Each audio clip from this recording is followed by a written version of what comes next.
It's Kickoff with Boomer and Valenti. We are back. We're going to get to the picks in a moment. Boomer's got a pressure index for a little later in the show, and the best of the best because we got a true shootout showdown to talk about. But right now, a little bit of redemption. Exciting. We're getting some data points. It's time for the picks. Picks of the week.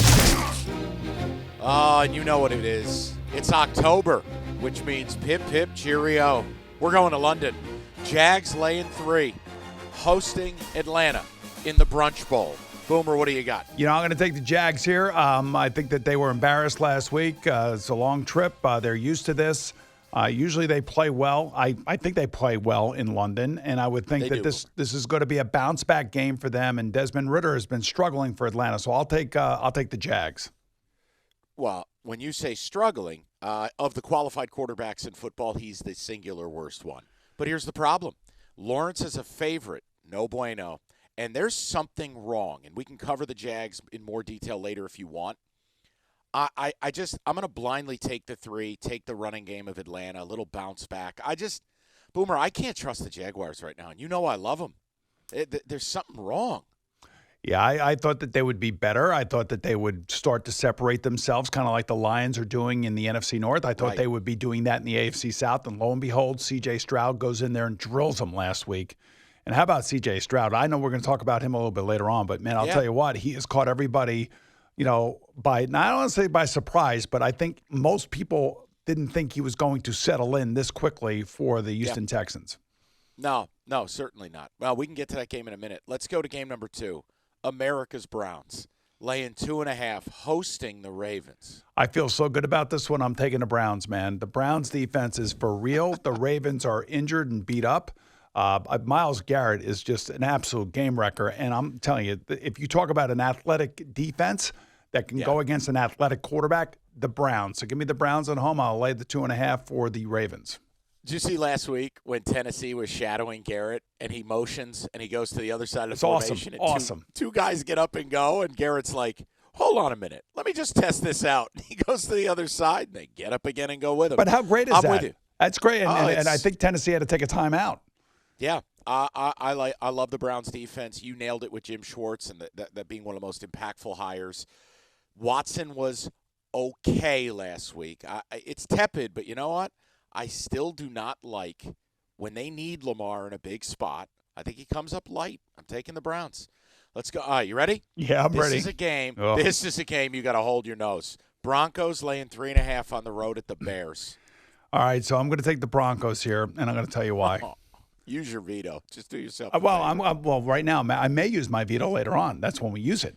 I'm taking the Broncos here because, boy, you talk about embarrassing. You talk about tucking your tail and, coming back and licking your wounds. I would imagine that Sean Payton showed everybody that film. I was telling the guys here at WFAN in New York that most coaches in a scenario like that will make everybody sit in the room and watch the effort of the other players on your team, and they will be embarrassing everybody in that room. That's why I think this is a bounce-back spot for them. And the Bears, like we talked earlier, are a mess. It's a bounce-back spot, but they have no bit. It should be illegal when you give up 70 to be favored by north of a field goal the next week. I will bet the team that no one wants to touch. I will take the Bears with the points. Who was embarrassed more last week, the Broncos or the Bears? Boomer, that's like grading out getting hit by a semi. Right. Who got hit worse? I mean, it's A and B. You're dead either way. Right. Let's go Bengals laying 2.5 at the Titans. You know what to do. Well, listen, I can't go against my Bengals. Sorry about that. You have to. There can't be emotion. I can't. There is emotion in there. Listen, they put me in the Ring of Honor on Monday night. I saw them up close and personal. I finally saw their defense really make a stand. And I think their defense is the reason why. And I will say that Joe Burrow is playing hurt, and he is trying to protect himself. He got his contract. He's got his guaranteed money. That really has nothing to do with this discussion. What it does have something to do with is the pride that he has going out there knowing that he's about 75%. He cannot run with the football. He's smart enough to protect himself. You could see that he's off. What I would like to see the Bengals do is speed up their offense. And I'm not talking about a no-huddle offense. I'm talking about in and out of the huddle as quickly as possible because you have one of the best and smartest quarterbacks in the league. And I don't trust Ryan Tannehill, by the way, against this Bengal defense. No, listen, the Titans play is just a trend thing. It's Vrabel at home as an underdog, tremendous numbers. They got embarrassed. Maybe a bounce-back spot for them. Look, I ain't telling you I feel great about it. I know my duty. I have to take the home dog here. Eagles laying 8, hosting the Commanders. Yeah, Sam Howell struggled last week. He was under duress. Buffalo was all over him. And I'm sure Philadelphia's looking at that tape going, okay, we got to heat this kid up because he will make a mistake, much like the Patriots did to Zach Wilson. So I'm gonna take the Eagles. I'll lay the 8, and I know it's a division game. I know it's a home game, and this looks like maybe the Commanders could keep it close. I just don't see that. Yeah, Scones, this will be one of my vetoes, brother.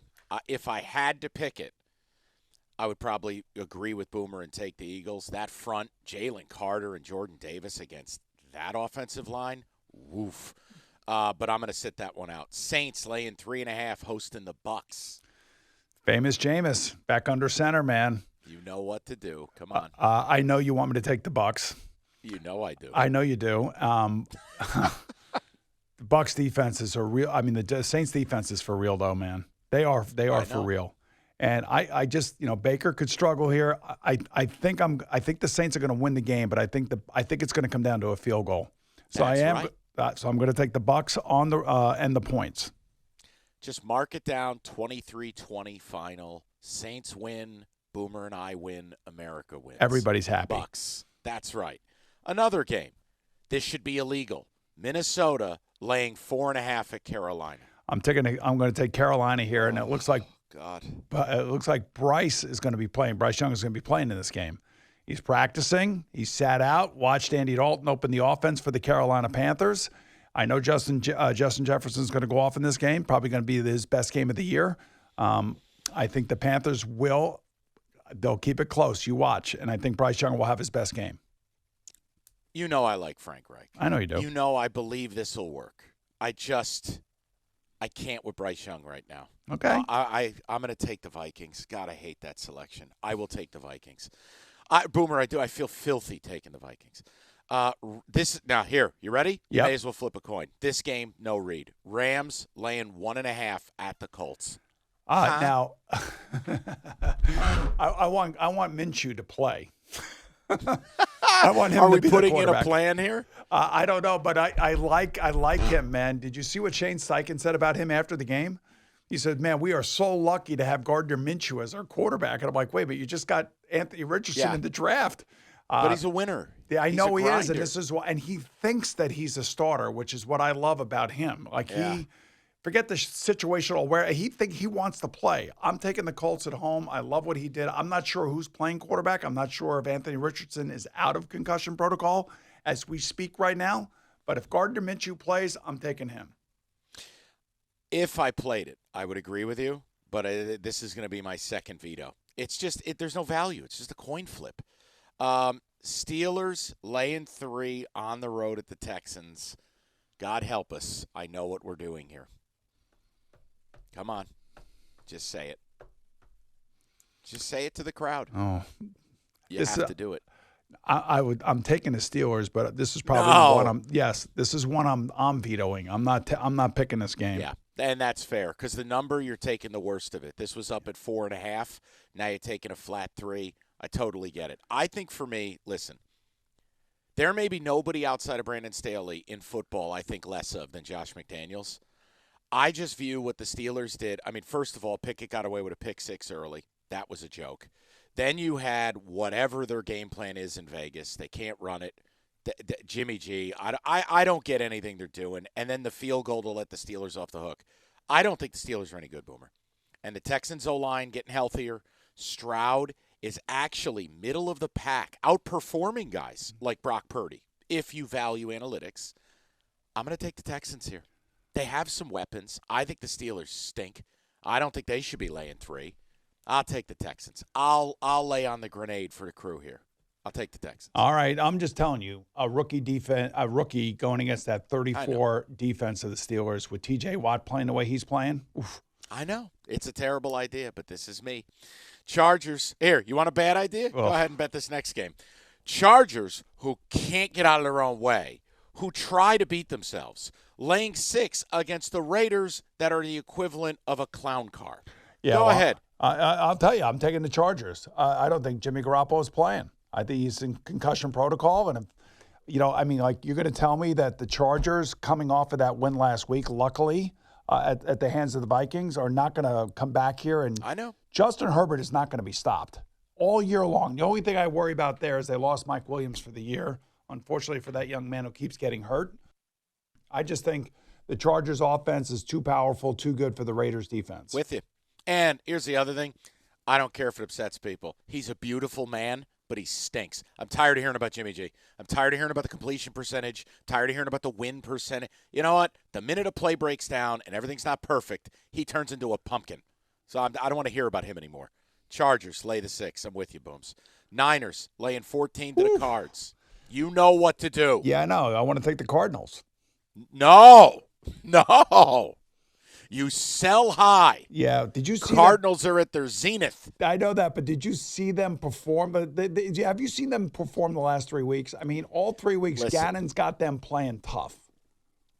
And the fall from grace is really brutal. Hey, here's an idea.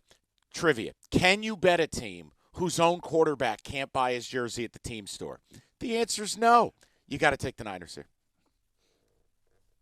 They're a freight train on 10 days rest. So this and is the Cardinals, everyone's telling them how pretty they are. This is a 40-10 game, is what you're telling me. Damn right. 40-10 train. game. All right. Well, you talked me into it. I got it. I'll take the Niners. Yes. I'm going to feel terrible if that doesn't work out. Oh, Cowboys. By the way, I'm putting an asterisk next to that to remind me. Listen, if you want that to be a dinner deal that I owe you one if the Niners don't cover, I'm a man of conviction. Pencil it in. Got it. Cowboys, lay the 7, hosting the Pats. Yeah, I'm taking the Cowboys at home, man. I think this is a bounce-back game for Mike McCarthy's crew. They're embarrassing another long week, much like it was for the Broncos and for the Bears and everybody else. So I think the Cowboys come back, and I think they'll cover the number here. Same. Chiefs laying 9.5 at the Jets. Confirmed Taylor Swift will be at MetLife. Yeah, I'm taking the Chiefs, man. I don't trust the Jets offense. I can't see them scoring any points unless, of course, Patrick Mahomes has an off night or he gets hurt.